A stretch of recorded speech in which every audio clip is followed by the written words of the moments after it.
What's a company's secret you can share now that you don't work there? PlotPivot. They are out of business now. But in the early 90s, I worked at Radio Shack for a year and a half.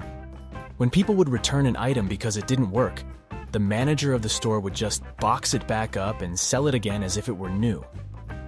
When I asked him about it, he said, "Hopefully they will return it to a different store." I nearly got fired when I refused to sell a guy a walkie-talkie CB radio that I knew didn't work. The guy was on his way out for a hunting trip and was buying 3 of these for him and his friends. We had 2 and the third was the broken one. In front of the customer, I told the manager that one didn't work and I had tested it. The guy was happy I told him. We arranged for him to get the last one he needed at a different store, and off he went. The manager was livid with me and nearly fired me. "I'm sorry, I'm not sending people out into the forest with gear I know doesn't work." Hilariously, a few months later, the manager was caught stealing from the store and got fired. I used to work surveillance at a casino. From something like 3 stories high ceiling, we could zoom in on money on the table games and read the serial numbers of the bills. We could see the pips on the dice. Policy was to not look down blouses. The difference between the high-quality deli meat sold at M&S and the regular deli meat sold in other grocery stores is that we changed the label. We would literally stop the production line, wait for the guy who ran the label machine to swap them out, and then start it back up again. This is not an uncommon occurrence across any product. ETA, the concept of perceived quality fascinates me. I work in wine manufacturing, and it's incredible what people will spend on wine because the packaging makes it appear high or low quality. Marketing also plays a big role, of course. Store generic brands don't advertise, or advertise much less, so costs can stay low. Cheaper packaging, cheaper advertising, same product, lower price. One of our best restaurants in my town is locally famous and everyone goes there. They say everything is homemade. The thing they're famous for is the hot beef sandwiches with homemade potatoes and gravy, and the fish fry. The fish fry they also have during the week, listed as an entree called the cod platter. It is instant Cisco brown gravy mix and instant Cisco mashed potatoes. The cod is only fresh and fried on Fridays. If you order it during the week, it is frozen breaded Cisco fish fillets, aka a blend of random fish shaped into a stick. If you were on live chat with customer care, I could see what you were typing before pressing send. I watched people work through grotesque, racist, sexist statements, fraudulent lies and mistruths, meticulous grammar fixes, and their whole range of emotions in real time before deleting and typing OK. In Vegas, everybody's got to watch everybody else. Since the players are looking to beat the casino, the dealers are watching the players. The boxmen are watching the dealers. The floormen are watching the boxmen. The pit bosses are watching the floormen. The shift bosses are watching the pit bosses. The casino manager is watching the shift bosses. I'm watching the casino manager. And the eye in the sky is watching us all. All new clothing and everything you try on is dirty. I've worked in retail for years and it still shocks people, but there's no washing machine or disinfectant spray or wipes. Nothing. I've opened boxes of new clothes that had white bugs coming out of it. Seen women after a workout class come and try clothes on, then just leave still sweaty from the class. One older lady left dime-sized skin flakes in the clothes she tried on. Not to mention whatever happens when they return the item or what happened in the factory. People are gross. Nothing is clean. Always wash your clothes when you get them home. Inbound call center. The "we are currently experiencing an unusually high call volume" message is permanent. They just didn't staff adequately. If you don't hear music when you're supposedly on hold, the operator simply muted their mic and can still hear you. I've heard interesting and damning things while that they thought I couldn't hear them. The company I used to work for literally kept an unprotected Google Sheets file with all employees' address, SSN, and even salary. Worked at a major cable, ISP, and there 4 billing cycles. They upgraded the billing system, but did something wrong, and all but the current cycle got a late charge. But instead of fixing it immediately, we were told to credit their account if the customer called in.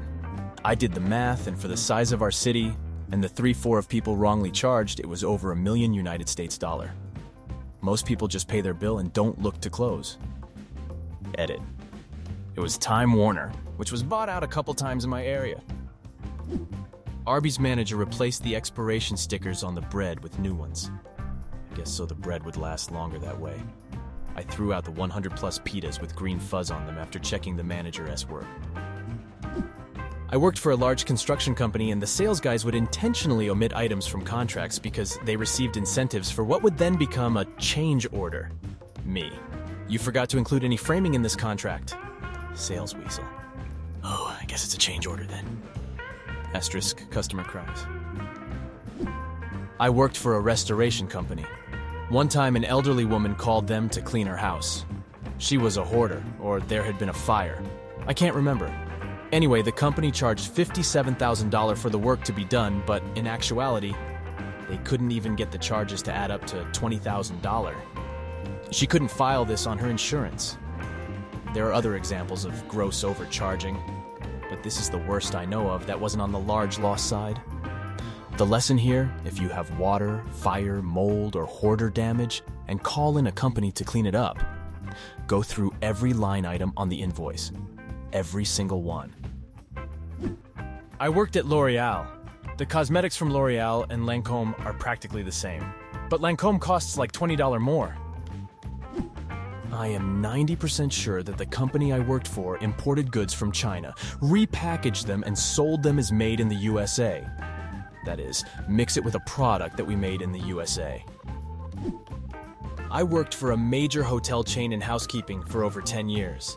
The number of suicides and people who die naturally in their rooms is a lot higher than you'd think. I worked at a huge convention hotel with over 1,000 rooms, and it happened quite often. Unless it was a pretty gnarly mess, it would just get cleaned like normal, and the next guest had no idea. Movie theaters don't make money off the tickets. They make money off the food and drinks. Despite this, 99.9% of theater staff give less than 0 shits if you sneak food in. All we ask is that you're subtle enough that we don't get yelled at by the 0.1% who cared. Government-funded refugee advocacy agencies at a time were approving a disproportionate amount of young women, 18 or 25, from Syria and Iraq with sexual assault history for their services. Upon further investigation, I and my team discovered consultants from said agency were engaging in sexual relationships with these girls. They were denying them opportunities of employment to keep them in financial destitution purposely.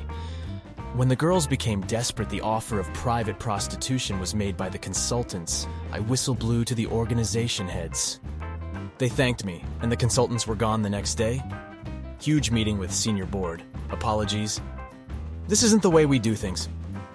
Speech is blah blah blah. And within 3 months, me and the other 6 other complainants and investigators had all resigned from the company for different reasons. On paper, it looks coincidental. In reality, we were all individually pushed out. 2 of the consultants that we uncovered were doing the worst were not fired.